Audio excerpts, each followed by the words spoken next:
What's up everyone? Welcome back to the channel. It's the second week of Ystober and we're still going strong. In today's video, I'm going to be going over all the different styles of gameplay the Ys series has gone through.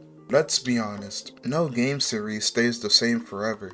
If you just do the same thing over and over again, no matter how much you try to innovate, it's gonna start to get old. Luckily, the gameplay of Ys has changed quite a lot. So, enough with the intro. Let's get straight to it. Of course, we gotta begin with the combat system that started it all. The bump combat system, used in Ys 1, 2, and the original versions of 4, Dawn of Ys and Mask of the Sun. To put it simply, there's no real attack button. All you do is just run into the enemies to deal damage. It's really simple, almost to the point where you'd think something like this would get boring really quickly. But in reality, the simplicity of it makes it pretty fun. Of course, it's not really a turn your brain off kind of combat system though, because just running directly into the enemies will end up dealing damage to not only them, but to yourself as well. With that being the case, what you actually have to do is run into them at an angle. This way, only the enemy takes damage while you stay safe. It turns what might look like mindless running into almost a dance with your enemies. It can get pretty hectic, especially in more closed off spaces with less area to move around in.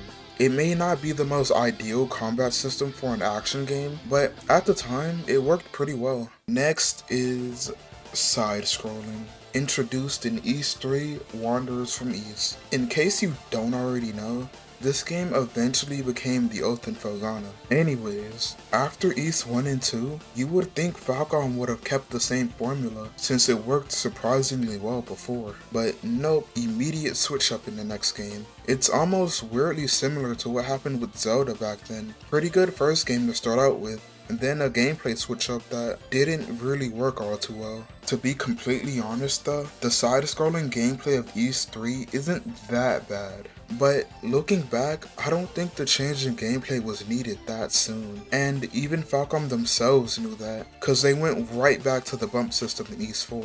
Honestly though, something like this for an Ys spinoff doesn't seem too bad. Well, I don't want it exactly how Ys 3 was, but imagine an Ys game that played more like a fast-paced Castlevania. You can't tell me that wouldn't be cool as hell. That idea alone could make for a pretty good video, actually. Anyways, next is whatever you want to call Ys 5's combat system. Like in Ys 3, you actually have an attack button here, as well as being able to jump and use your shield to block attacks. Revolutionary gameplay additions, I know. Anyways, what's special about Ys 5 is being able to use not magic, but alchemy. You use alchemy with these stones that you equip to your sword. To be honest though, you're gonna end up just using your sword most of the time. Alchemy takes a bit to charge up, and when you're trying to fight an enemy, you're gonna prioritize moving around over charging up an attack. Overall, there just isn't really much to say on Ys 5's combat. Granted, there is a lot of potential here, and considering how good the latest game's combat is, I have no doubt that when Falcom remakes Ys 5, they'll be able to implement the use of alchemy way better and come up with something really fun. Okay, next up is something that should be more familiar. I'm still not completely sure if this has an official name or not, but I just call it the Nepistem system. Anyways, this combat system is used in Ys 6, Oath and Felghana, and Ys Origin. To put it really simply, it's a hack and slash with some platforming mixed in. Granted, each game that uses the Nepistem system does have differences. In 6, you get 3 different weapons. In Oath and Felghana, you get 3 different abilities that are used not only in combat, but for platforming as well. And in Ys Origin, it's a combination of the previous 2, and in my opinion, feels the best to play. There's more to each game that makes them feel unique, but remember, I'm keeping it brief to make things super easy to understand. Although, if you're interested, you could, go play the games. Anyways, this next one should be familiar to almost everyone. The party system, used in Ys 7, Memories of Sosetta, 8, and 9. The party system has stuck around in the series the longest, for very good reason. With this system, you get to control 3 different characters and swap between them at will. Although, switching characters is kinda mandatory, since enemies have weaknesses this time around. You see, each character comes with an attribute, slash, pierce, or strike. the enemies will be weak to one of those 3, so you have to switch characters for better damage. The party system kinda made Ys what it is today. Dashing around while switching out characters only made the games faster, and in the process, more fun as well. On top of that, you don't only get 3 characters. You end up getting way more in each game, and you get to pick your team pretty freely. Now, that might seem cool, but as the game goes on, you end up just picking 3 characters you like the most, so the other characters get way less use. Even Falcom themselves started to notice that people weren't really using all of the characters, which led to the decision to switch up the gameplay once again to what we have currently. The cross-action system, introduced in Ys 10. Now, I won't be going super in-depth about the cross-action system here, since my next video is all about Ys 10's gameplay, but I can still offer an easy-to-understand explanation. So you might notice, Ys 10 actually plays a bit slower than the party system games. This was the Souls-like inspiration that Falcom mentioned back in late 2022, before we knew much of anything about Ys 10. Now, I just want to make this clear. Ys 10 doesn't play like a Souls game at all, so if you're not into that, don't worry. It still feels like an Ys game. So, in the cross-action system, you only get 2 playable characters this time around.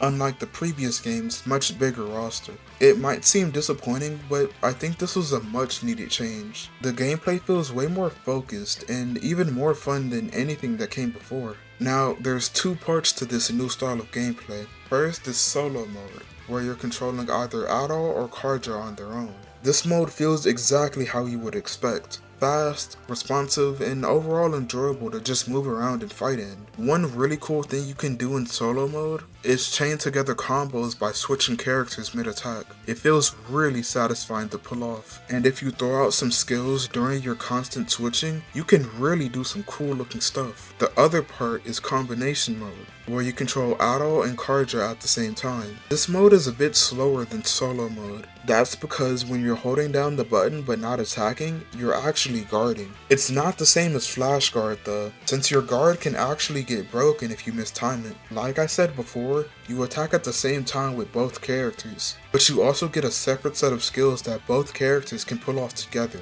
They use both of the characters' SP gauge though, so if you spam these moves, you're gonna be screwed for a bit. There's way more to the cross-action system and Ys 10 in general, but again, my next video is all about how Ys 10 plays, so I think this simplified explanation should be just fine. And yeah, that's pretty much everything I had to say. The gameplay of Ys has gone through a bunch of changes over the years. Some good, some questionable, and even some unused potential. But hopefully knowing a bit more about how each game plays can help you on picking a game to try out. That's what these videos are for, after all. Anyways, that's all from me. If you enjoyed, leave a like and definitely subscribe. If you're interested about Ys 10, you should definitely stay posted for my next video. Alright, thanks for watching.